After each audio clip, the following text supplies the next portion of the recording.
Hello guys, السلام علیکم۔ کیسے ہو آپ سب لوگ؟ امید کرتی ہوں آپ خیریت سے ہوں گے۔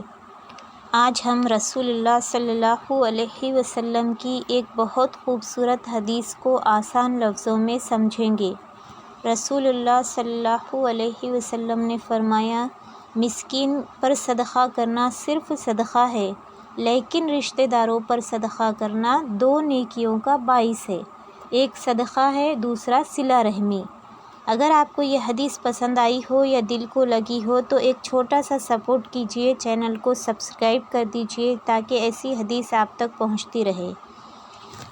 اس حدیث سے پتہ چلتا ہے کہ اسلام صرف عبادت کرنے کا حکم ہی نہیں دیتا بلکہ رشتوں کو جوڑنے اور دلوں کو قریب لانے کا بھی حکم دیتا ہے۔ آج ہمارے سماج میں ایک عجیب صورتحال دیکھنے کو ملتی ہے۔ ہم لوگ دور کے لوگوں کی مدد کرتے ہیں لیکن اپنے غریب رشتہ داروں کی دور دور تک خیر خبر بھی نہیں لیتے۔ اگر ہم خاموشی سے کسی رشتہ دار کی مدد کر دیں تو شاید ان کی دعائیں آپ کی زندگی بدل سکتی ہے۔ اللہ تعالیٰ کو وہ عمل بہت پسند ہے جس سے کسی مسلمان کی تکلیف دور ہو۔ اگر وہ مسلمان آپ کا رشتہ دار بھی ہو تو اس سے بڑھ کر اور کیا بات ہو سکتی ہے۔ صدقہ صرف کھانا دینے کا نام نہیں ہے۔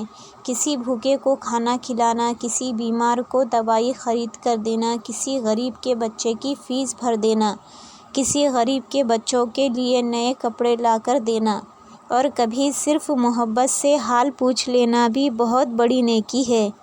اگر آپ اللہ کی رضا چاہتے ہیں تو پہلے اپنے غریب رشتہ داروں کی فہرست بنائیں اور دیکھیں کون مالی مشکل میں ہے، کون قرضے میں ڈوبا ہوا ہے اور کون ایسا ہے جو اپنی ضرورت کسی کو بتا نہیں پا رہا۔ پھر اپنی استطاعت کے مطابق اس کی مدد کریں، چاہے تھوڑی ہی کیوں نہ ہو۔ ایک بات ہمیشہ یاد رکھو، اللہ کے پاس مال کی مقدار نہیں بلکہ نیت اور اخلاص کی قیمت ہے۔ شاید آپ کا دیا ہوا چھوٹا سا صدقہ کسی کی زندگی میں امید کی روشنی پیدا کر دے، اور یہی عمل قیامت کے دن آپ کے لیے نجات کا ذریعہ بن جائے۔ اللہ تعالیٰ مال صرف اس لیے نہیں دیتا کہ ہم صرف اپنی خواہشات پوری کریں، بلکہ اس لیے بھی دیتا ہے کہ ہم دوسروں کے لیے بھی آسانی پیدا کریں۔ ہو سکتا ہے اللہ نے آج آپ کو اس لیے بھی خوشحال بنایا ہے کہ آپ کسی غریب رشتہ دار کی مدد کر سکیں، اور اگر آپ نے یہ ذمہ داری پوری کر دی تو اللہ تعالیٰ آپ کے رزق میں ایسی برکت عطا فرمائے جس کا آپ نے کبھی تصور بھی نہیں کیا ہوگا۔ آج ہم اپنے آس پاس نظر ڈالیں تو بہت سے خاندان صرف اس لیے بکھرتے نظر آ رہے ہیں کہ لوگوں کے پاس ایک دوسرے کے حالات پوچھنے کے لیے وقت ہی نہیں۔ کوئی اپنے بچوں کی تعلیم کا خرچ نہیں اٹھا پا رہا، کوئی روزگار سے محروم ہے، کوئی قرضے میں ڈوبا ہوا ہے، اور ہم سمجھتے ہیں کہ شاید سب خیریت سے ہے۔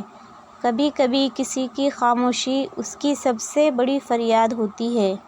اس لیے صرف انتظار نہ کریں کہ کوئی آ کر آپ سے مانگے، آپ خود اس کے حالات معلوم کریں۔ اگر اللہ نے استطاعت دی ہے تو خاموشی سے اس کی مدد کریں۔ ہو سکتا ہے چند 100 روپے کسی کے گھر میں کئی دن بعد خوشی لے کر آئے۔ ہو سکتا ہے آپ کی مدد کسی بچے کی تعلیم جاری رہ سکے، اور ہو سکتا ہے یہ عمل آپ کے لیے قیامت کے دن نجات کا ذریعہ بن جائے۔ اگر یہ بات آپ کے دل کو لگی ہو تو آج ہی اپنے کسی ضرورت مند رشتہ دار کی خاموشی سے مدد کرنے کا ارادہ کریں۔ ہو سکتا ہے ایک عمل آپ کے لیے دنیا اور آخرت کی کامیابی کا ذریعہ بن جائے۔ آج کی بات نے آپ کے دل کو چھو لیا ہو تو اس ویڈیو کو ضرور لائک، شیئر، کمنٹ کریں تاکہ یہ پیغام زیادہ سے زیادہ لوگوں تک پہنچ سکے۔ اگر آپ ہمارے چینل پر نئے ہو تو چینل کو پلیز سبسکرائب کر دیجئے، اور کمنٹ میں ضرور لکھیں، اے اللہ مجھے صدقہ کرنے والا اور صلہ رحمی کرنے والا بندہ بنا۔